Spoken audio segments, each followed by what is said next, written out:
Hello friends, जल्दी से जुड़ जाइए। 3 बज गए हैं। साइंस जीके करेंगे। टॉपिक नंबर 10 रहेगा आज का। इससे पहले 9 टॉपिक अपने हो चुके हैं। अगर आपको 9 टॉपिक में से कोई भी टॉपिक देखना है तो आपको डिस्क्रिप्शन बॉक्स में प्लेलिस्ट का लिंक मिल जाएगा, तो आप देख लीजिएगा। बहुत ज़्यादा इंपॉर्टेंट प्लेलिस्ट है ये। इसमें बहुत ज़्यादा अच्छे अच्छे क्वेश्चन है जो कि आपके एग्जाम में आने वाले हैं। आपके एग्जाम में यहाँ से अगर आप साइंस पढ़ते हो तो मुझे नहीं लगता कहीं से भी बाहर से क्वेश्चन आ जाएगा। जो हमने पढ़ रखे सारा उसी से आएगा। तो हम टॉपिक वाइज अभी फिलहाल साइंस को कर रहे हैं। उससे पहले वाली भी कुछ वीडियोस बनाई गई हैं, केवल इंपॉर्टेंट क्वेश्चन उनमें करवाए गए हैं। अलग अलग फिजिक्स की अलग, केमिस्ट्री की अलग, बायो की अलग, ये ऐसे भी करवा रखे हैं। तो आप देख लीजिएगा फ्रेंड्स। प्लेलिस्ट का लिंक मैंने डिस्क्रिप्शन बॉक्स में डाल दिया है। तो जल्दी से हम साइंस जी की शुरू करते हैं। सामान्य विज्ञान, और ये हमारा टॉपिक 10 है। टॉपिक 10 का नाम क्या है पहले तो ये जान लेते हैं। परमाणु, अणु और संरचनात्मक पहलू, ये है हमारे टॉपिक का नाम। परमाणु, अणु और संरचनात्मक पहलू, ये तो हिंदी में हो गया। इंग्लिश में भी आपको नाम पता होना चाहिए। Atom, molecules and structural aspects, ठीक है। ये हमारा इंग्लिश में नाम है, ये हिंदी में नाम है। तो अभी स्टार्ट करते हैं। 20 क्वेश्चन आज की वीडियो में मैंने रखे हैं। ज़्यादा हम क्वेश्चंस नहीं रखते हैं, केवल 20, 25, 30 से ज़्यादा हम क्वेश्चन नहीं करते हैं साइंस में, क्योंकि साइंस थोड़ी सी बोरिंग हो जाती है। इसीलिए आप बोर ना हो जाओ। केवल आधे घंटे की क्लास रखी है साइंस की हमने, तो डेली साइंस को आप आधा घंटा दे दीजिए, तो साइंस से आपका एक भी क्वेश्चन रॉन्ग नहीं हो सकता। तो 20 क्वेश्चन करते हैं फ्रेंड्स। हर एक एग्जाम के पॉइंट ऑफ व्यू से साइंस के ये क्वेश्चन इंपॉर्टेंट है। आप किसी भी सब्जेक्ट का पेपर दे रहे हो, आप किसी भी जॉब का पेपर दे रहे हो, आप किसी भी कॉम्पिटिटिव एग्जाम में पार्ट कर रहे हो, तो हर एक एग्जाम के लिए इम्पोर्टेंट है साइंस। साइंस जरूर से जरूर पूछी जाती है हर एक एग्जाम में। तो जल्दी से क्वेश्चन नंबर 1 से शुरू करते हैं। प्लीज़ वीडियो में अंत तक जुड़े रहें। अगर वीडियो अच्छी लगे तो लाइक करें, ज़्यादा से ज़्यादा शेयर करें। 20 क्वेश्चन रहेंगे आज की वीडियो पे। क्वेश्चन नंबर 1, गुरुत्वाकर्षण का सिद्धांत किसने दिया? तो गुरुत्वाकर्षण का सिद्धांत किसने दिया ये तो पता है हमें, न्यूटन ने दिया। लेकिन न्यूटन के भी 2 नाम दे दिए गए हैं। तो चार्ल्स बेबेज ने, चार्ल्स न्यूटन ने, या आइजैक न्यूटन ने, या फिर जॉन एडम्स ने। तो क्या रहेगा इसका? चार्ल्स न्यूटन रहेगा या आइजैक न्यूटन रहेगा? न्यूटन का तो हमें पता है, लेकिन ऐसे हम थोड़े पजल हो जाते हैं। आगे जो है ये नाम, सरनेम चेंज कर दिया गया है, चार्ल्स न्यूटन और आइजैक न्यूटन। तो क्या रहेगा इसका आंसर? इसका आंसर रहेगा फ्रेंड्स, क्वेश्चन नंबर 1 का रहेगा आंसर हमारा सी आंसर रहेगा, आइजैक न्यूटन। ठीक है, आइजैक न्यूटन ने जो है गुरुत्वाकर्षण का सिद्धांत दिया। आइजैक न्यूटन, याद रखना है आपको, आइजैक न्यूटन ने गुरुत्वाकर्षण का सिद्धांत दिया। ठीक है, चार्ल्स न्यूटन नहीं लगाना है, आइजैक न्यूटन लगाना है आपको। आगे चलते हैं क्वेश्चन नंबर 2 पर। भौतिकी में चतुर्थ आयाम का परिचय दिया था, तो किसने दिया था? भौतिकी में, जो भौतिकी होती है उसमें जो है चतुर्थ आयाम का परिचय दिया था। किसने दिया था?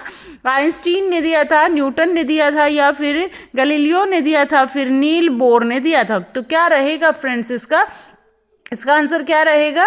ये रहेगा इसका आंसर, आइंस्टीन ने दिया था। ठीक है, आइंस्टाइन ने जो है, ये आइंस्टाइन रहेगा इसका आंसर। भौतिकी में चतुर्थ आयाम का परिचय दिया था आइंस्टाइन ने। भौतिकी में चतुर्थ आयाम का परिचय दिया था, याद रखना है। भौतिकी में चतुर्थ आयाम का परिचय किसने दिया था? आइंस्टीन ने दिया था। क्वेश्चन नंबर 3 देख लेते हैं। ऐसे परमाणु जिसमें प्रोटॉनों की संख्या समान होती है परंतु न्यूट्रॉनों की संख्या भिन्न भिन्न होती है। तो ऐसा जो परमाणु होता है जिसमें प्रोटॉनों की जो संख्या होती है वो तो इक्वल रहेगी, समान रहेगी, लेकिन जो न्यूट्रॉन होती हैं वो डिफरेंट उनकी संख्या रहेगी, भिन्न भिन्न संख्याएं रहेंगी उसकी। तो ये किस में होता है? ए समधापिक में, आइसोबार में, या समस्थानिक में, आइसोटॉप्स में, या फिर वैवी में, या इसको बोलते हैं आइसोमर्स में, या फिर सम न्यूट्रॉनिक में, तो इसको बोलते हैं आइसोटोन्स। तो क्या रहेगा इसका आंसर फ्रेंड्स? क्वेश्चन नंबर 3 का आंसर जल्दी से गैस कीजिएगा। आई थिंक ये क्वेश्चन हमारा पीछे वाले कोई परमाणु वाले चैप्टर में रिपीट हो चुका है, तो जल्दी से इसका आंसर कीजिएगा। क्या रहेगा?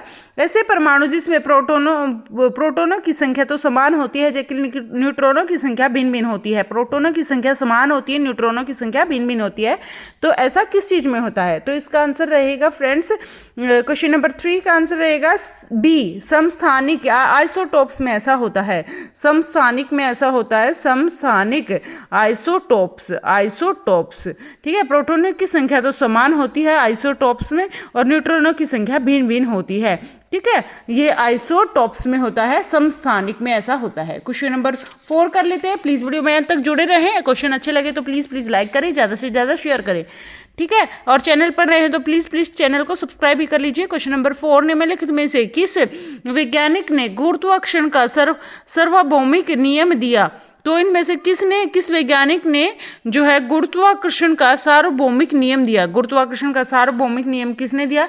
गैलीलियो ने दिया, केपलर ने दिया, न्यूटन ने दिया या कोपरनिकस ने दिया? तो क्या रहेगा इसका आंसर? निम्नलिखित में से किस वैज्ञानिक ने गुरुत्वाकर्षण का सार्वभौमिक नियम दिया? तो क्या रहेगा इसका आंसर? सार्वभौमिक नियम, जो गुरुत्वाकर्षण होता है जिसको बोलते हैं ग्रेविटी, तो किस वैज्ञानिक ने ग्रेविटी का जो है सार्वभौमिक नियम दिया? तो गैलीलियो ने दिया, केपलर ने दिया, न्यूटन ने दिया, कोपरनिकस ने दिया? तो क्या रहेगा इसका आंसर? इसका आंसर रहेगा न्यूटन ने दिया, ठीक है। न्यूटन ने गुरुत्वाकर्षण का जो है ग्रेविटी का सार्वभौमिक नियम दिया, न्यूटन ने। क्वेश्चन नंबर 5, न्यूटन की खोज की थी, न्यूट्रॉन की खोज की थी, न्यूट्रॉन जो होते हैं उनकी खोज किसने की थी? रदरफोर्ड ने की थी, चैडविक ने की थी या फिर बोर ने की थी या न्यूटन ने की थी? तो किसने की थी न्यूट्रॉनों की खोज? न्यूट्रॉन की खोज किसने की थी? तो इसका आंसर रहेगा फ्रेंड्स, क्वेश्चन नंबर 5 का आंसर क्या रहेगा हमारा? इसका आंसर रहेगा चैडविक ने दी थी। न्यूट्रॉनों की खोज है इसने, चैडविक ने न्यूट्रॉनों की खोज की। न्यूट्रॉनों की खोज किसने की? चैडविक ने न्यूट्रॉनों की खोज की। याद रखना आपको, चैडविक ने न्यूट्रॉनों की खोज की। क्वेश्चन नंबर 6, कथन और कारण 2 दिए गए हैं, इनमें से कौन सा सही रहेगा या दोनों ही सही हैं? कथन है ए, रासायनिक तत्वों की आवर्ती सारणी में इलेक्ट्रॉन बंधुता किसी एक वर्ग में सदैव ऊपर से नीचे की ओर बढ़ती है। या कारण क्या है? किसी एक वर्ग में प्रमाण वही त्रिज्याएं सामान्यतः ऊपर से नीचे की ओर बढ़ती हैं। तो इसका ए जो है वो देख लेते हैं एक बार, इनमें से कारण कौन सा है और कथन कौन सा है और कौन सा सही है कौन सा नहीं है। तो इसका आंसर मैं पहले आपको बता देती हूँ ताकि आपको जल्दी से ये कैच हो जाए, जल्दी से आपको समझ में आ जाए कौन सा गलत है कौन सा सही है। तो ए इसमें से बिल्कुल ही गलत है और जो आर है वो सही है। तो इसका वैसे तो आंसर डी रहेगा, डी आंसर रहेगा। तो गलत और सही, एक बार गलत वाला देख लेते हैं और फिर सही वाला देख लेंगे। तो कथन क्या है? कथन ए है, रासायनिक तत्वों की आवर्ती सारणी में इलेक्ट्रॉन बंधुता किसी एक वर्ग में सदैव ऊपर से नीचे की ओर बढ़ती है। किसी एक वर्ग में सदैव ऊपर से नीचे की ओर नहीं बढ़ती है, तो इसका ये वाला गलत है। किसी एक वर्ग में नहीं होता ऐसा, तो ये वाला गलत है हमारा। रासायनिक तत्वों की आवर्ती सारणी में इलेक्ट्रॉन बंधुत्व, जो इलेक्ट्रॉन होते हैं वो बंधुता होती है, एक वर्ग में नहीं होती है, वो एक वर्ग में सदैव ऊपर से नीचे की ओर बढ़ती है, ऐसा नहीं होगा। तो कारण देख लेते हैं, किसी एक वर्ग में परमाणु वही त्रिज्याएं सामान्यतः ऊपर से नीचे की ओर बढ़ती है। किसी एक वर्ग में जो परमाणु वही त्रिज्याएं हैं वो सामान्यतः ऊपर से नीचे की ओर बढ़ती हैं, ये हमारा सही है। तो इसका आंसर ये सही रहेगा। आगे चलते हैं क्वेश्चन नंबर 7 पर। क्वेश्चन नंबर 7 क्या है? रासायनिक तत्वों के अणु के संदर्भ में चुंबकीय क्वांटम संख्या का संबंध है। तो किससे है? रासायनिक तत्वों के अणु के संदर्भ में चुंबकीय क्वांटम संख्या का संबंध किससे है? आवर्ती से है, अभिविन्यास से है, अमाप से है या चक्रण से है? तो जो रासायनिक तत्व है उसके रासायनिक तत्वों के अणु के संदर्भ में, रासायनिक तत्वों के अणु के संदर्भ में चुंबकीय क्वांटम संख्या का संबंध किससे है? चुंबकीय क्वांटम संख्या का संबंध किससे है? आकृति से है, अभिविन्यास से है, अमापन से है, चक्रण से है? तो क्या आंसर इसका रहेगा? इसका आंसर रहेगा अभिविन्यास से है। तो बी आंसर रहेगा इसका, अभिविन्यास से है। रासायनिक तत्वों के अणुओं के संदर्भ में जो है चुंबकीय क्वांटम संख्या का संबंध अभिविन्यास से, चुंबकीय क्वांटम संख्या का संबंध अभिविन्यास से है। ठीक है फ्रेंड्स, रासायनिक तत्वों के अणु के संदर्भ में, रासायनिक तत्वों के जो अणु होते हैं उसके संदर्भ में चुंबकीय क्वांटम संख्या का संबंध है अभिविन्यास से। क्वेश्चन नंबर 8 देख लेते हैं फ्रेंड्स। 8 क्वेश्चन क्या है? 8 क्वेश्चन है। ये मैंने इसीलिए कर दिया क्योंकि मैं 2 मिनट के लिए बाहर गई थी, बच्चों ने इसको यहाँ से यहाँ तक ऐसे पूरा पेन चला दिया, तो इसको कवर करने के लिए मैंने ऐसे कर दिया इसको। क्वेश्चन नंबर 8 देख लेते हैं। किसी परमाणु नाभिक का आइसोटोप वह नाभिक है जिसमें क्या है, ए प्रोटॉनों की संख्या वही होती है परंतु न्यूट्रॉनों की संख्या भिन्न होती है, या न्यूट्रॉनों की संख्या वही होती है परंतु प्रोटॉनों की संख्या भिन्न होती है, या प्रोटॉन और न्यूट्रॉन दोनों की संख्याएं वही होती हैं लेकिन इलेक्ट्रॉन की संख्या भिन्न होती है, या प्रोटॉन और न्यूट्रॉन दोनों की संख्या भिन्न होती है। तो क्या रहेगा इसका आंसर? किसी परमाणु नाभिक का, देखो अगर एक बार कंसेप्ट क्लियर हो गया तो आप किसी भी तरह से इस क्वेश्चन को मोल्ड करके दे दिया जाए, आप अच्छे से इसको सॉल्व कर पाओगे। तो किसी परमाणु नाभिक के, तो सबसे पहले आपको परमाणु नाभिक का जो आइसोटोप होता है वह नाभिक के है। तो जो परमाणु नाभिक का आइसोटोप होता है नाभिक है इसमें जिसमें एक बार अगर कंसेप्ट क्लियर हो गया परमाणु नाभिक का, तो फिर आपसे किसी भी तरह से क्वेश्चन पूछ लिया जाए तो आप इजीली इसको कर दोगे सोल्व। तो क्वेश्चन नंबर 8 का पहले तो मैं आपको आंसर ही बता देती हूँ ताकि आपको इतने सारे ना पढ़ने पड़े। तो आंसर इसका ए रहेगा। तो देख लेते हैं, प्रोटोनों की संख्या वही होती है। जो प्रोटोन होते हैं ना फ्रेंड्स, वो तो वही संख्या होती है परंतु न्यूट्रॉनों की संख्या भिन्न होती है। अभी एक क्वेश्चन और किया था हमने इसी से रिलेटेड, प्रोटॉनों की संख्या तो वही होती है लेकिन जो न्यूट्रॉन है उनकी संख्या भिन्न होती है। किया था ना अभी 2 मिनट पहले हमने एक क्वेश्चन किया था, उसमें यही था, प्रोटॉनों की संख्या वही होती है परंतु न्यूट्रॉनों की संख्या भिन्न होती है। तो वह है परमाणु नाभिक का आइसोटोप, या जिसको नाभिक बोलते हैं। तो ये रहेगा इसका आंसर। बिल्कुल आपको अच्छे से समझ में आ गया होगा। प्रोटॉनों की संख्या तो वही रहती है, वो चेंज नहीं होता, लेकिन न्यूट्रॉनों की संख्या भिन्न होती है। तो ये इसका आंसर रहेगा परमाणु नाभिक का। आगे चलते हैं क्वेश्चन नंबर 9 में, निम्नलिखित में से कौन सा एक अणु परमाणुक कण नहीं है? इनमें से कौन सा एक अणु है वो परमाणु से रिलेटेड नहीं है?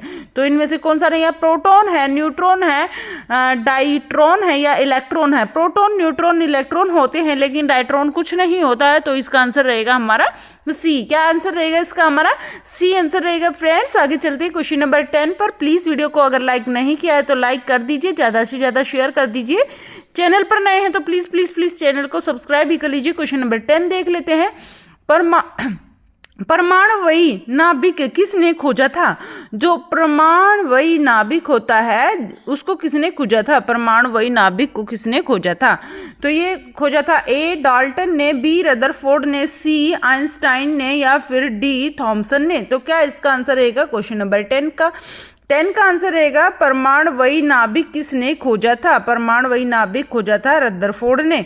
आंसर रहेगा बी। ठीक है, बी आंसर रहेगा, रदरफोर्ड ने परमाणुवयी नाभिक किसने खोजा? परमाणुवयी नाभिक खोजा रदरफोर्ड ने। याद रखना है ये किसने खोजा? परमाणुवयी रदरफोर्ड। ठीक है, परमाणुवयी नाभिक खोजा रदरफोर्ड ने। आगे चलते हैं क्वेश्चन नंबर 11 पर। क्वेश्चन नंबर 11 क्या है? सूची, और सूची 1 और सूची 2 है, और सूची में है विशिष्टता और कण को मिलाना है। फ्रेंड्स विशिष्टता इसकी कौन सी है और कण कौन सा है? इनमें से कूटों का प्रयोग करके सही उत्तर चुनिए। ये करना है हमें। सूची 1 है विशिष्टता और सूची 2 है कण, के साथ सम्मिलित कीजिए और सूचियों के नीचे दिए गए कूटों का प्रयोग करके सही उत्तर चुनिए। तो सही उत्तर चुनना है। इस तरह के क्वेश्चंस बहुत ज़्यादा आने लगे हैं पेपर्स में। कथन और कारण सूची और सूची 1 और सूची 2 इस तरह के क्वेश्चंस बहुत ज़्यादा पूछे जाते हैं। टाइम कंज्यूमिंग होते हैं क्वेश्चंस क्योंकि क्वेश्चन को पढ़ने में भी हमारा 1 मिनट लग जाता है, लेकिन अगर आपका कंसेप्ट क्लियर है इजीली आप उसको सोल्व कर पाओगे अगर आपने प्रैक्टिस की है अच्छे से क्वेश्चंस की तो। ठीक है फ्रेंड्स, और हम अपने चैनल पर केवल और केवल क्वेश्चंस की प्रैक्टिस करते हैं। तो आप अगर चैनल से नहीं जुड़े हैं तो अभी तक जुड़ जाइए, सब्सक्राइब कर लीजिए चैनल को। ये आपके लिए बहुत ज़्यादा यूजफुल रहने वाला है ये चैनल आपके लिए, क्योंकि हर सब्जेक्ट के हम यहाँ से क्वेश्चन करते हैं। आर्ट का कोई भी सब्जेक्ट हम छोड़ते नहीं है, और स्टैटिक जीके भी हम साथ साथ अपनी लेकर चलते हैं। ठीक है फ्रेंड्स, और सारा का सारा हम part wise topic wise cover करते हैं। कोई भी हमने अलग अलग तरह की प्लेलिस्ट बना रखी है, आप देख सकते हो। आपको जिस चीज़ की रिक्वायरमेंट है आप उस चीज़ का आप वहाँ से पढ़ सकते हो। तो आपको स्पेशली जो है मेंशन करके प्लेलिस्ट बना दी है मैंने, ताकि आपको समझ में आ जाए आपको किस चीज़ की रिक्वायरमेंट है, उसी की प्लेलिस्ट आप खोल के देख सकते हो। क्योंकि बहुत सारी वीडियोस हो गई थी फ्रेंड्स, 300 प्लस वीडियोस हो गई थी, तो पता नहीं लग रहा था कहाँ से क्या पढ़ा जाए, तो इसलिए मैंने उनको अलग अलग प्लेलिस्ट में डाल दिया है ताकि आपको इजीली मिल जाए। लुसेंट जीके की अलग है, प्राचीन भारत का इतिहास अलग है, भारत का भूगोल अलग है, और मध्यकालीन भारत का इतिहास अलग बना रखी है, आधुनिक कालीन भारत का इतिहास अलग बना रखी है, और पॉलिटी की अलग है, साइंस की अलग है, जीके और जो है नॉर्मल जो स्टैटिक जीके उसकी अलग प्लेलिस्ट है। तो हर तरह की प्लेलिस्ट है आपके लिए अवेलेबल। और करंट अफेयर शॉर्ट्स की जीके जो है होती है, करंट अफेयर शॉर्ट्स डेली हम सुबह करते हैं शॉर्ट्स में, तो वो भी आप देख लीजिए करें, वो भी आपके लिए यूजफुल रहेगी, उसकी भी अलग से प्लेलिस्ट बनाई गई है। और मैप है, इंडिया का मैप, वर्ल्ड का मैप, उसकी भी अलग से प्लेलिस्ट बनाई गई है फ्रेंड्स। हर तरह की प्लेलिस्ट आपको यहाँ से चैनल पर मिल जाएगी, तो आपके लिए बहुत ज़्यादा यूजफुल रहेगा। हर एक सब्जेक्ट आप यहाँ से पढ़ सकते हो, हर एक सब्जेक्ट की जीके अच्छे से कर सकते हो। तो क्वेश्चन नंबर जो हम कर रहे थे 11th कर रहे थे, इसमें सूची 1 और सूची 2 को मिलाना है। शून्य द्रव्यमान जीरो मास जिसको बोलते हैं, ये किससे इंटर रिलेट है? ये है शून्य मास, जीरो मास जो है शून्य, ये है हमारा 2 से, ठीक है, न्यूट्रॉनों से। ठीक, इसका आंसर रहेगा जो है शून्य द्रव्यमान, नहीं एक बार देख लेते हैं जल्दी से। शून्य द्रव्यमान आंशिक आवेश और आंशिक परचक्रण और पूर्णांक परचक्रण, जिसको इंग्लिश में भी मैंने यहाँ लिख दिया है ताकि आपको समझने में इजी रहेगा। शून्य द्रव्यमान जीरो मास, आंशिक आवेश फ्रैक्शनल चार्ज, आंशिक परकण फ्रैक्शनल स्पाइन, और पूर्णांक परचक्रण जिसको बोलते हैं इंटीग्रल स्पाइन। और ये है हमारी कुछ कण यहाँ दे रखे हैं, पॉजिट्रॉन, न्यूट्रॉन और क्वार्क और फोटोन। ठीक है, तो जल्दी से इनका मिलान कर देते हैं हम। ए का मिलान किससे रहेगा? इसका ए का मिलान रहेगा हमारा, जीरो मास का मिलान रहेगा क्वार्क। ठीक है, इसका रहेगा हमारा 3 क्वार्क रहेगा। आगे चलते हैं, आंशिक आवेश, इसका संबंध किससे है? आंशिक आवेश, आंशिक आवेश का संबंध है हमारा न्यूट्रॉनों से। ठीक है, आंशिक आवेश है न्यूट्रॉनों से। और जो है आंशिक परचक्रण, आंशिक परचक्रण का संबंध किससे है? आंशिक परचक्रण का संबंध है हमारा फोटोन से। ठीक है, आंशिक परचक्रण का संबंध है फोटोन से। और बच गया एक पूर्णांक परचक्रण का संबंध किससे है? इसका संबंध है इसका संबंध है ए से। ठीक है, ये रहेगा पोजिट्रॉन। ठीक है, पोजिट्रॉन रहेगा इसका आंसर। और देख लेते हैं यहाँ से, ए का आंसर हमारा 3 था, ए का आंसर हमारा 3 था, और बी का आंसर हमारा क्या था? बी का आंसर हमारा 2 था, और सी का आंसर हमारा 4 था, और डी का आंसर 1 था। तो ये मिलान होगा हमारा कौन सा? बी वाला, ये रहेगा हमारा बिल्कुल सही आंसर। आगे चलते हैं क्वेश्चन नंबर 2 पर। क्वेश्चन नंबर 2 क्या है? 12 क्या है? क्वेश्चन नंबर 12 पर चलते हैं। परमाणु में कक्ष को भरने का क्रम नियंत्रित होता है। तो परमाणु में कक्ष को भरने का जो क्रम है वो नियंत्रित होता है किसे? ए हाइजेनबर्ग के अनिश्चितता के सिद्धांत द्वारा, या फिर बी ऑफ बाउ सिद्धांत के द्वारा, या फिर सी हुंड के नियम द्वारा, या फिर डी पाउली के अपवर्जन द्वारा। तो क्या रहेगा? परमाणु में कक्ष को भरने, परमाणु में जो कक्ष होते हैं उनको भरने का क्रम नियंत्रित होता है। किससे नियंत्रित होता है?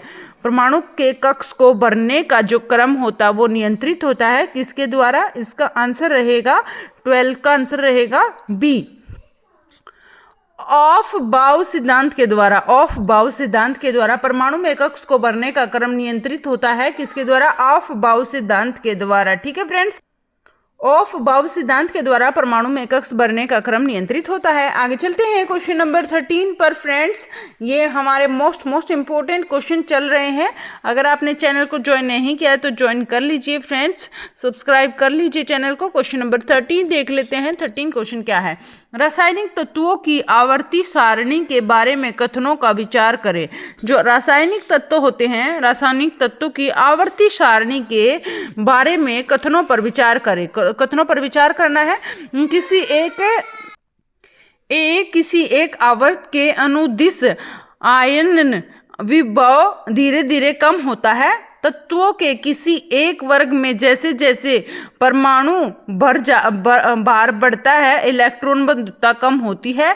या किसी निर्दिष्ट आवर्त में जैसे जैसे परमाणु संख्या बढ़ती है, विद्युत ऋणात्मक कम होता है। तो इसमें से क्या आंसर हमारा ठीक रहेगा? क्वेश्चन नंबर 13 का आंसर रहेगा हमारा। मैं सबसे पहले ऐसे क्वेश्चंस को, ताकि आप बोर भी ना हो जाओ और आपका समझने में इजी रहेगा, तो पहले मैं आंसर बता देती हूँ। इसका आंसर रहेगा केवल 2। तो इसका आंसर रहेगा केवल 2। ठीक है, केवल 2 सही रहेगा। तो एक बार 2 को देख लेते हैं। तत्वों के किसी एक वर्ग में जैसे जैसे परमाणु भार बढ़ता है, इलेक्ट्रॉन बंधुता कम होती जाती है। जब तत्वों के, कोई तत्व है, तत्वों का किसी एक वर्ग में जैसे जैसे परमाणु भार बढ़ता है, इलेक्ट्रॉन बंधुता कम होती जाती है। परमाणु भार बढ़ेगा तो इलेक्ट्रॉन बंधुता कम होती जाएगी। तत्वों के किसी एक वर्ग में जैसे जैसे परमाणु भार बढ़ता है, इलेक्ट्रॉन बंधुता कम होती जाती है। याद रखना है आपको, तत्वों के किसी एक वर्ग में जैसे जैसे परमाणु भार बढ़ता जाता है, इलेक्ट्रॉन बंधुता कम होती जाती है। तो ये रहेगा रासायनिक तत्वों की आवर्ती सारणी के बारे में। रासायनिक तत्वों की आवर्ती सारणी के बारे में, आवर्ती जो उसकी मूवमेंट होती है, आवर्ती सारणी के बारे में। तत्वों के किसी एक वर्ग में जैसे जैसे परमाणु भार बढ़ेगा, इलेक्ट्रॉन बंधुता कम होती जाती है।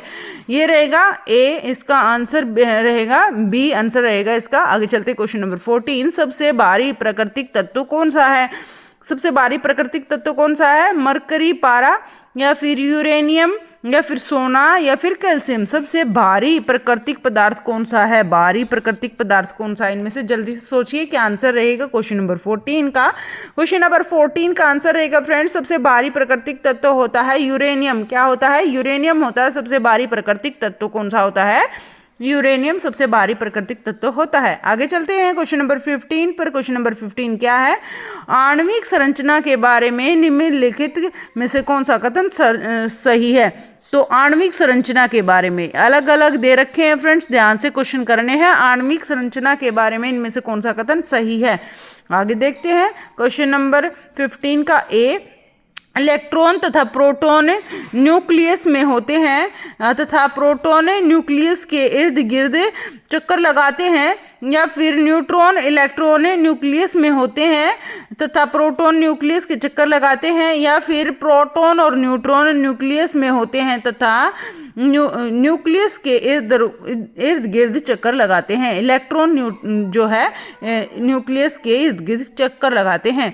जो प्रोटॉन होते हैं फ्रेंड्स और न्यूट्रॉन वो तो हमेशा साथ साथ होते हैं। याद रखना है, प्रोटॉन न्यूट्रॉन, कहीं भी कुछ भी आपको ऑप्शन में मिल जाए, इलेक्ट्रॉन, प्रोटॉन, न्यूट्रॉन, इलेक्ट्रॉन, तो नहीं होगा। प्रोटॉन और न्यूट्रॉन, प्रोटॉन और न्यूट्रॉन, ठीक है। प्रो और न्यू दोनों, प्रो और न्यू दोनों साथ मिलेंगे। प्रो माने न्यू होता है ना, प्रो और न्यू ये दोनों एक साथ मिलेंगे। प्रोटॉन और न्यूट्रॉन न्यूक्लियस में होते हैं तथा इलेक्ट्रॉन जो होते हैं ना, ये तीसरे होते हैं, इलेक्ट्रॉन होते हैं, ये न्यूक्लियस के इर्द गिर्द चक्कर लगाते हैं। ये क्या करते हैं? न्यूक्लियस के इर्द गिर्द चक्कर लगाते हैं और प्रोटॉन न्यूट्रॉन एक साथ होते हैं। तो इस तरह से अगर आपको पजल कर दिया जाए तो आपको दिमाग में रखना है प्रोटॉन और न्यूट्रॉन एक साथ होते हैं और जो बाकी बच गया वो इर्द गिर्द चक्कर लगाता है, यानी न्यूट्रॉन जो है इलेक्ट्रॉन इर्द गिर्द चक्कर लगाता है। तो ये हो गया अपना 15 क्वेश्चन फ्रेंड्स। आई होप आपको क्वेश्चन समझ में आ रहे होंगे। केवल और केवल 5 क्वेश्चन हमारे बचे हैं। प्लीज अंत तक जुड़े रहें और वीडियो को अभी तक लाइक नहीं किया है तो प्लीज एक लाइक कर दीजिएगा और शेयर कर दीजिएगा प्लीज। अगर क्लास अच्छी लगे तो अच्छे कमेंट भी करेंगे। और जो है आगे चलते हैं क्वेश्चन नंबर 16 पर। प्लीज अंत तक जुड़े रहें वीडियो के साथ। क्वेश्चन नंबर 16 देखते हैं।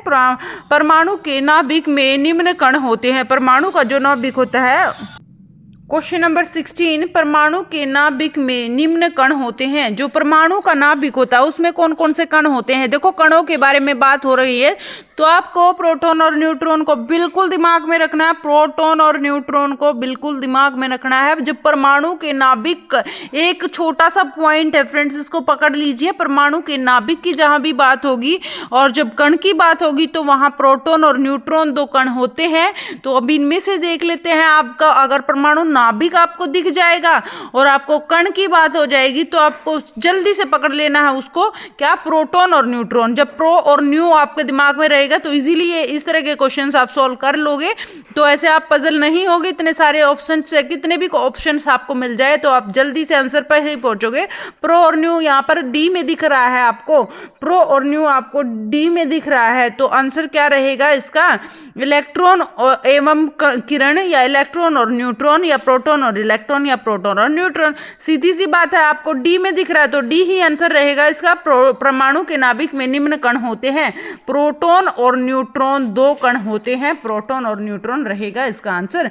ये आपको समझ में आ गया शायद अच्छे से। क्वेश्चन नंबर 17 देख लेते हैं फ्रेंड्स। प्लीज अंत तक जुड़े रहें आप वीडियो के साथ, सारे क्वेश्चन इंपॉर्टेंट हैं, बिल्कुल मैं आपको टिप्स पे करवा दूंगी साइंस, और आप एक भी क्वेश्चन साइंस का गलत नहीं करोगे। अगर आप डेली जुड़े रहते हो चैनल के साथ तो डेली हम केवल 20-25 क्वेश्चन करते हैं दिन के, और बहुत अच्छे से करते हैं फ्रेंड्स, आपको अच्छे से समझ में आ जाएंगे सारे के सारे। तो प्लीज चैनल को सब्सक्राइब कर लीजिए। क्वेश्चन नंबर 17, निम्नलिखित में से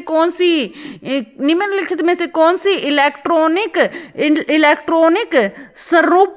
संरूपण जिसको बोलते हैं इलेक्ट्रॉनिक फिगरेशन धातु तत्वों के लिए होती है। तो इनमें से जो है इलेक्ट्रॉनिक संरूपण इनमें से कौन कौन से होते हैं, तो 287, 28 या फिर 288 या फिर 2882, तो ये इलेक्ट्रॉन संरूपण होते हैं, यानी इलेक्ट्रॉनों की ये इस तरह से कॉन्फ़िगरेशन होती है, तो जिसकी वजह से हम इन धातुओं की जो है धातुओं को देखते हैं इस संख्याओं के रूप में। 2882 धातु तत्वों के लिए इनका प्रयोग करते हैं। तो ये हो गया हमारा आंसर, क्या रहेगा इसका, क्वेश्चन नंबर 17 का आंसर रहेगा हमारा 2882, ठीक है, 2882 रहेगा इसका आंसर। 2882 इलेक्ट्रॉन संरूपण होते हैं, इलेक्ट्रॉन कॉन्फ़िगरेशन इनको बोलते हैं, धातु तत्वों के लिए होते हैं। आगे चलते हैं क्वेश्चन नंबर 18। क्वेश्चन नंबर 18 देख लेते हैं फटाफट, केवल हमारे 3 ही क्वेश्चन बचे हैं। क्वेश्चन नंबर 18, एक ही प्रकार का परमाणु निम्नलिखित में से किस में मिलाया या मिलता है। तो एक ही प्रकार का जो परमाणु होता है निम्नलिखित में से किस में मिलता है, तो किस में मिलता है, इसमें किस में मिलता है, खनिज मिश्रण में, या फिर खनिज यौगिक में, या फिर प्राकृतिक तत्वों में, या उपयुक्त सभी में। क्या रहेगा इसका आंसर, एक ही प्रकार का परमाणु निम्नलिखित में से किस में मिलता है, एक ही प्रकार का परमाणु खनिज मिश्रण में, खनिज यौगिक में, या फिर प्राकृतिक तत्व में, या उपयुक्त सभी में। तो इसका आंसर रहेगा फ्रेंड्स प्राकृतिक तत्व जो होता है, एक ही प्रकार का परमाणु यह मिलता है हमें प्राकृत तत्वों में मिलता है। कहाँ मिलता है, प्राकृत तत्वों में मिलता है एक ही प्रकार का परमाणु। एक ही प्रकार का परमाणु कहाँ पर मिलता है, प्राकृत तत्वों में मिलता है। आगे चलते हैं क्वेश्चन नंबर 19, समस्थानिक C14 संबद्ध है। तो C14 से तो आप पृथ्वी की एज पर पहुंच जाओगे, लेकिन यहाँ पर समस्थानिक और दिया गया है, ठीक है फ्रेंड्स, समस्थानिक और दिया गया है, तो आपको इसको भी बिल्कुल ध्यान में रखना है कि समस्थानिक दिया हुआ है इसमें। तो इसका क्वेश्चन है, समस्थानिक C14 संबद्ध है, किससे संबंध है, पृथ्वी के आयु निर्धारण में, या कैंसर के निदान से, या फिर फोसिल्स जीवाश्म के आयु निर्धारण से, या फिर फोसिल्स फोसिल्स को बोलते हैं जीवाश्म के आयु निर्धारण से। तो समस्थानिक C14 का संबंध है जीवाश्म के आयु निर्धारण से अनुरेखक तकनीक से। तो इसका आंसर क्या रहेगा, इसका आंसर रहेगा हमारा सी। क्या रहेगा फ्रेंड्स इसका आंसर रहेगा सी, फोसिल्स जीवाश्म के आयु निर्धारण से संबंध है, समस्थानिक C14 का संबंध है, ठीक है। C14 का संबंध किससे है, फोसिल्स जीवाश्म के आयु निर्धारण से इसका संबंध है। ये अपने 19 क्वेश्चन हो चुके हैं फ्रेंड्स। अगर वीडियो को लाइक नहीं किया है तो लाइक कर दीजिए, अगर आप लेट हो गए हैं तो आप दोबारा से इस वीडियो को देख सकते हैं, और ये आपके लिए बहुत ज़्यादा इंपॉर्टेंट क्वेश्चंस हैं। और हर एक दिन अगर आपको साइंस करनी है तो 20, 25, 30 मिनट निकाल लीजिएगा केवल साइंस के लिए। अगर 30 मिनट आप देते हो डेली, और तो डेली अगर जुड़ते हो चैनल के साथ, तो आपको साइंस टिप्स पर हो जाएगी, एक भी क्वेश्चन आपका साइंस का गलत नहीं होगा फ्रेंड्स, क्योंकि एक ही टॉपिक से हम कम से कम 50+ क्वेश्चन करते हैं, तो मुझे नहीं लगता इससे बाहर आपका पेपर में कुछ आएगा। यहाँ से हम केवल अपने कंसेप्ट क्वेश्चंस ही क्लियर नहीं करते हैं, बल्कि अपने कंसेप्ट भी क्लियर कर लेते हैं क्वेश्चंस की हेल्प से। केवल क्वेश्चन प्रैक्टिस करते हैं हम अपने चैनल पर। तो क्वेश्चन नंबर 20 देख लेते हैं फ्रेंड्स। किस तत्व के परमाणु में 2 प्रोटॉन, 2 न्यूट्रॉन, 2 इलेक्ट्रॉन हो तो उस तत्व का द्रव्यमान संख्या कितनी होगी? तो उस तत्व की जो द्रव्यमान संख्या वो कितनी होगी जिसमें 2 प्रोटॉन होंगे, 2 न्यूट्रॉन होंगे और 2 इलेक्ट्रॉन होंगे। तो सबसे पहले आपको दिमाग में रखना है 2 2 2 मिला के 4 नहीं 6 नहीं कर देना है इसका। तो 2 प्रोटॉन, 2 न्यूट्रॉन ये साथ में रहेंगे, 2 इलेक्ट्रॉन। यह उस तत्व का द्रव्यमान संख्या कितनी होगी? तत्वों की द्रव्यमान संख्या होगी 4 होगी, 2 होगी, 6 होगी, 8 होगी। तो इसका आंसर रहेगा फ्रेंड्स केवल 4 संख्या होगी। कितना रहेगा इसका आंसर? याद रखना आपको 6 नहीं लिखना है, 4 संख्या होगी तत्वों का द्रव्यमान संख्या। ठीक है फ्रेंड्स, ये हो गए अपने 20 question. Thank you so much video में एंड तक जुड़े रहने के लिए। थैंक यू वेरी मच आप सभी का, इतना टाइम आपने वीडियो के लिए निकाला, आधा घंटा। आई होप ये आपके लिए हेल्पफुल और यूजफुल रहेगी। तो फिर मिलते हैं नेक्स्ट वीडियो में। नेक्स्ट है हमारी 8 से 8:40 पर, और उस पर हम कर रहे हैं प्राचीन भारत का इतिहास हम कर रहे हैं। तो फिर जुड़ जाइए फ्रेंड्स, शाम को भी प्लीज़ आ जाना क्लास पर। और ये हमारी 3 से 3:30 की क्लास रहती है, और इसमें हम करते हैं केवल और केवल साइंस, वो भी टॉपिक वाइज। ठीक है friends, okay, bye bye, take care, keep smile. फिर मिलते हैं शाम को, तब तक के लिए आप हंसते रहें, मुस्कुराते रहें, ख्याल रखें अपना।